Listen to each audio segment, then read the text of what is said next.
Aujourd'hui, le geste de tri est le premier geste environnemental des Français. Nous sommes 87% à trier. Mais voilà, seulement un trieur sur deux trie systématiquement. Résultat, le taux de recyclage stagne. Déjà 67% des emballages sont triés puis recyclés. Nous pouvons faire mieux. Alors comment agir sur la motivation des Français? En répondant à toutes les questions qu'ils se posent. Où ça va? À quoi ça sert de trier? Qu'est-ce qui se passe après mon geste de tri? Eco-emballage y répond dans une campagne de mobilisation. Suivez-moi. Le principe est simple. Inviter les Français à découvrir réellement ce qui se passe après leur geste de tri, de la benne de collecte au centre de tri et jusqu'à l'usine de recyclage.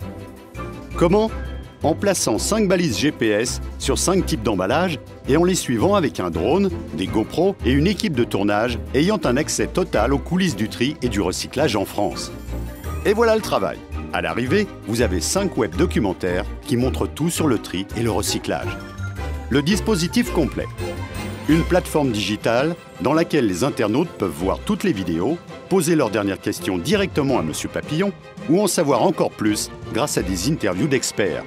Pour faire connaître l'opération, des films télé ont été réalisés, apportant des preuves en images de ce que deviennent les emballages et qui donnent envie d'en voir plus. Bref, un écosystème complet. Résultat, une campagne qui a été vue, appréciée et comprise. Les films documentaires ont été regardés plus de 4 millions de fois. C'est autant de personnes convaincues. De plus, 91% des Français jugent la campagne claire et facile à comprendre. Plus de 50% déclarent que les messages leur apprennent quelque chose. Le taux d'agrément de la campagne est supérieur à 92%. Mais surtout, et c'est là l'essentiel, 85% des Français trouvent que la campagne donne la certitude que les emballages triés sont bel et bien recyclés.